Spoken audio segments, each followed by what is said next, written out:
Hi, we're back here from AmericanElgin.com, and today we're going to be talking about a very impressive and luxurious line of watches, which were Lord Elgin 30 Jewel Thin-Thin or Thin Line Model B, B as in boy. And these watches were made between about 1959 and 1963. They're made in Elgin, Illinois at the famous old main plant in Elgin. They have a 30 jewel movement, which is called the caliber 760 movement, and it is the only American designed and made full rotor automatic watch movement ever made. And full rotor means that inside this watch there is in the back part of the watch there's a half circle, kind of half moon shape pendulum or rotor, which spins around a central pivot point inside the watch in a 360-degree rotation when you wear the watch or walk around with it on. And that winds the watch, and that's why it's called self-winding. So you need to use this crown, a little knob here on the right-hand side of the watch to wind it.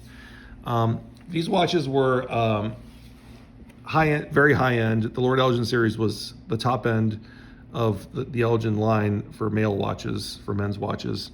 And as mentioned on the dial, these have 30 jewels. The jewels they're not ornaments. They're what are called working jewels. They're typically synthetic sapphire crystals, which are very small and highly polished and shaped a certain way, and they operate similarly to ball bearings. The way ball bearings work and the way these jewels work is they basically reduce friction between different mechanical, typically metal parts, and make everything run smoother and with less wear, and therefore it could be more precise. These watches are considered to be chronometer quality. So chronometer, that's like what you see written on the dial of a Rolex, certified chronometer.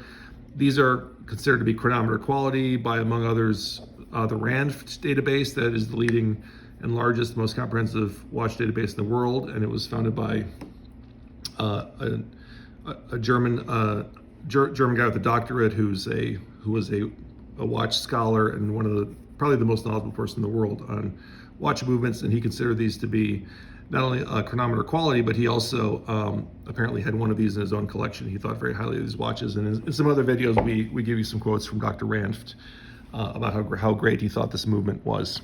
Now, there are three dial variations that we're aware of for these, and so we'll move these watches up and we'll just zoom out briefly. And these are all ads from these watches from the time period of early, like basically around 1960, 1962. And we'll start first with the one on the left. So this is a very classic design, and this is, as mentioned, this is Lord Elgin Thin-Thin 30B, and it was $69.50. And you can see this is a very classic design. These show up. These are not excessively rare, so they were decent sellers. But it's a very pretty watch. It's got sort of almost like what they call a pie pan dial, or pie pan style dial. Pie pan meaning the kind of pan that you would make a pie in, like an apple pie or something.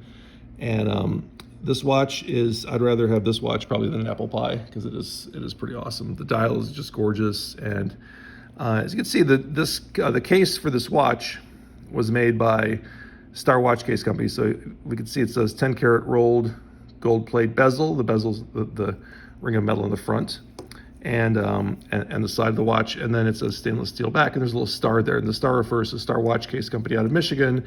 Around this time, it was normal for a company like Elgin to make the dial, the hands, and the movement, all the gears and everything else that's inside the watch. But the metal case itself, this gold and stainless steel case that sits in, was made by Star Watch Case Company. And there were many other watch case companies, and Star made cases for Omega as well as other high-end brands. So they made very good quality cases.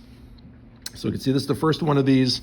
The ad is $69.50 for the retail price. And these sometimes varied a bit by a couple dollars. Now we'll look at the next one here.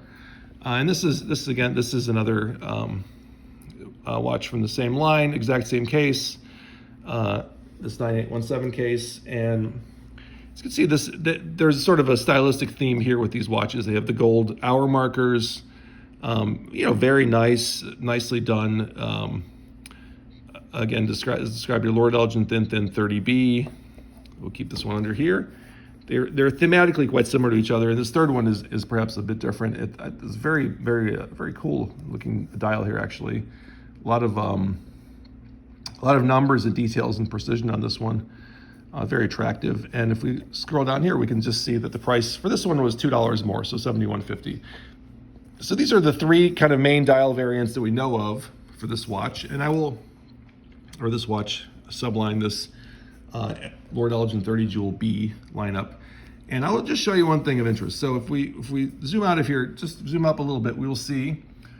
So we have here, this is the identification system for these watches that we use at AmericanElgin.com, basically to identify the case plus the dial. So the case number is 9817 for all three of these. And this, we consider this dial variant number 2. And this one is dial variant number 3. And this one's dial variant number 4 for these.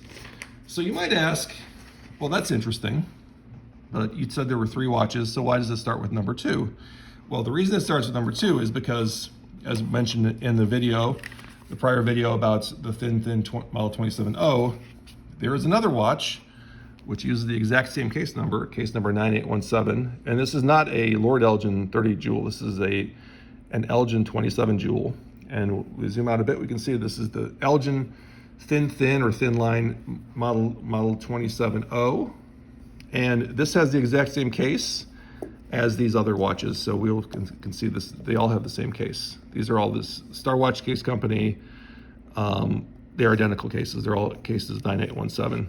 And oddly enough, they use the same case for both the Elgin and Lord Elgin here. In this one situation, there was one other situation that we're aware of where this occurred. Now, one thing I'll tell you that's interesting is let's zoom back here for a second and just look at this advertising. We'll just compare all these together. So you can see here the pricing on these was all $69.50 for the Lord Elgin, $69.50 for the Lord Elgin, $71.50 for the Lord Elgin, and now we can take a look at the Elgin. So the lower model, if you want to think of it, was $79.50. So they actually charged more for the 27 Jewel Elgin. They charged $8 to $10 more, which is a lot of money relatively for that time period. They charged more money for the 27 Jewel version of this watch, and that may be because this dial is just awesome. I like this dial a lot better than almost any other dial in this letter B among these Lord Elgin B models. I do like the 3 versions of this. I think they're all attractive. But I think the 27 Jewel is probably the nicest of these 3 and certainly the most distinctive. And Elgin charges the most for it, so they charge more for the. It's interesting that they charge more for the 27 Jewel than they did for the 30 Jewel, because the Lord Elgin name was that was the top brand, that was the highest brand, and the highest brand of the company. And Elgin was sort of the standard brand, although they did have very high-end stuff too under the Elgin name. And these watches have a higher jewel count, but nonetheless, this watch costs more, even though it was in the same case. So that's an interesting fact, kind of a bit of a paradox, and just something that we noticed looking these over. But these are all very attractive. This one in particular, I think the style variation number 4 is just phenomenal. As a bit of toning in the dial from probably from the lume that was used to give it this kind of glow in the dark feature that it has. But you see the dials are very well done, very precisely produced and created. They're really attractive. This one also,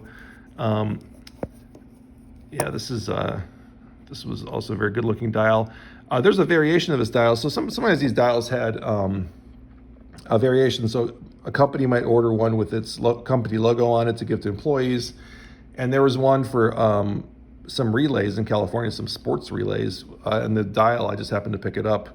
And it was for this particular dial, but it was, I think it was called the Fresno Relays or something from 1959.